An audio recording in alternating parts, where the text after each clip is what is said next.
here's another example of an otherwise decent guy, or so it seems to me, made stupid by his religion, and what it tells him to think about things of which no one knows anything. I'm talking about Christian apologist Sean McDowell answering the question, how could God send a good person to hell? How could God send a good person to hell? This is a tough question. Made tougher by the fact that no one knows anything about God or hell. What Sean is about to tell us is nothing more than pure speculation based on the 2,000-plus-year-old writings of absolute ignoramuses who believed in demons, talking snakes, and magical dirt water potions that'll reveal your wife's adultery. Well, here's a few things that might help wrestle with this. Unfortunately, Sean has his holy book, which cannot be questioned, a book written by geniuses who believe that God sends she-bears to kill children who mocked his prophet, a book which permits a man to sell his daughter into slavery. So we know that book has to be right about everything, right? Number one, is there any such thing as a good person?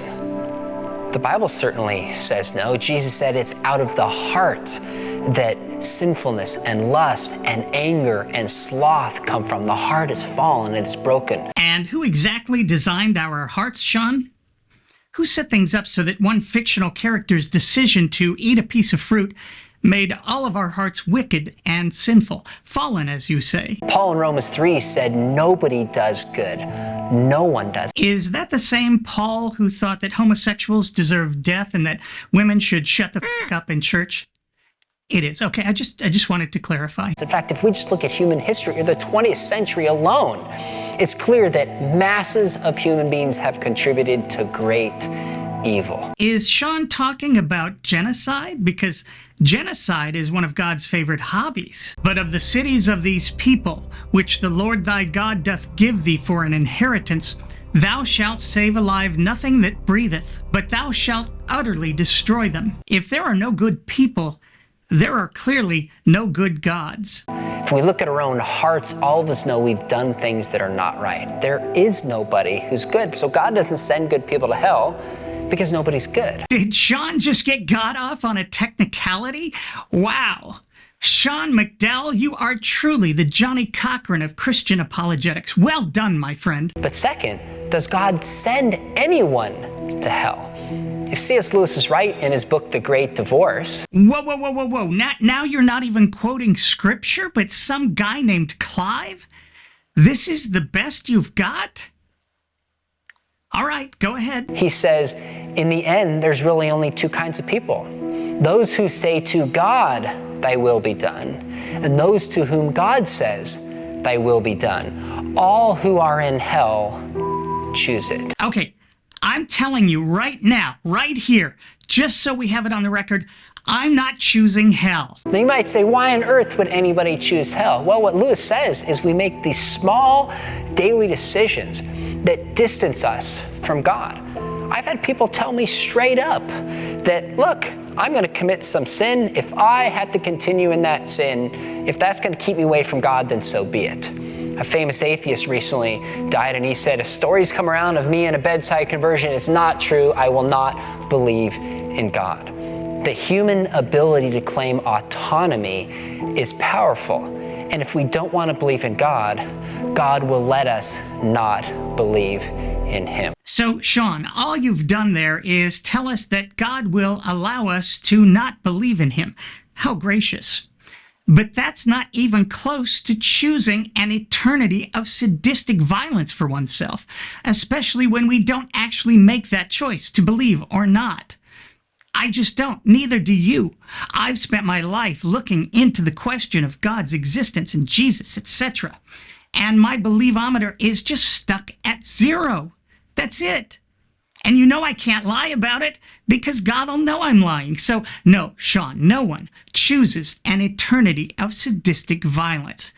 Do you know how stupid you sound when you say that? So why doesn't God just forgive us? Well, the bottom line is that it's only on the cross that God's love and justice meet. You see, God couldn't be a loving, just God and simply look the other way at sin. Who's asking God to look the other way at sin? We're just asking him not to torture people forever for stealing a candy bar or eating a nice piece of fruit, and especially not for our failure to believe a story for which there is insufficient evidence. That is sick shit, Sean. It requires a payment or a punishment. That's why when my stepson didn't turn in his homework, I tortured him for days, burning him with cigarettes and letting rats nibble at his testicles. But even then, I didn't let that go on forever. Jesus, man, the punishment has to fit the crime for it to be just. And at the cross, we see God taking that upon himself through the person of Jesus, who is the only good person who's ever lived. Not according to you, Sean. You believe Jesus is God, the same God who ordered and committed genocide, which you were appalled by when 20th century humans did it. You called it evil. Justice demands that you call it evil when God does the same, meaning Jesus is just as bad or worse than the vast majority of us. I'm going to go with that second option, Sean, because I think Jesus is worse. Only a genuinely sick, sadistic being would create a world filled with... Crap, how did Prager put it again? This life is filled with an immeasurable amount of injustice and suffering. Thank you. And then create a place of eternal sadistic torment for those who act less than ideally in such a world. Or worse, for people who simply don't believe your bullshit. Once again, I'm me. Thanks for watching.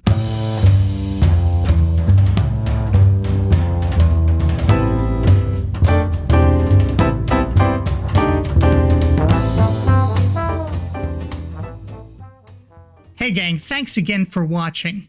I want to make you aware of a couple things regarding the operations of the Mr. Deity channel. So first, the channel will be returning to its brutal mockery, ridicule, and contempt for religion, with a new special and temporary focus on Catholicism. Second, I need to make you aware of the fact that we've been operating at a net loss each month now for a while, which is simply not sustainable. If this continues, we will be forced to shut down operations in 6 months. So no more ridicule, no more mockery, no more contempt. Having said all that, I do not believe this is the end of the channel. But it's absolutely critical that we bring this sinistry to the break-even point financially. We need new monthly donors on Patreon, and we need it now more than ever, which is why I need to ask you to become a regular monthly donor. If you see value in what we produce here on the channel, if you'd like to continue laughing at the nonsense with me, then please become a monthly supporter today. If we can't make this channel work financially, I will be forced to convert to Catholicism, partnering with Cameron Bertuzzi in his new grift, joining him at the Vatican, kissing the ring, and perhaps even, I don't know, lighting some candles or something. As you know, I have not been a fan of the Catholic Church. I like young children, I do, but just not in that way. Nor am I a fan of fascist dictators, misogyny, book bans and censorship, terrorizing Jews and Muslims, covering up child rape, murdering witches, indulgences, inquisitions, imprisoning and murdering scientists, or popes who think satirists like myself deserve whatever physical violence we get. For me, this would be a fate worse than heaven. So once again, if you can afford to, please head over to patreon.com/Mr. Deity to support the channel. And to keep me from the tens of thousands of Hail Marys and Our Fathers, I'd have to say to make up for all the damage I do here on a regular basis. To everyone who's already supporting the channel, especially my wonderful patrons, thank you, thank you, thank you, thank you, thank you, thank you, thank you, thank you, thank you, thank you, thank you, thank you, thank you, thank you, thank you, thank you. And I'll see you again real soon.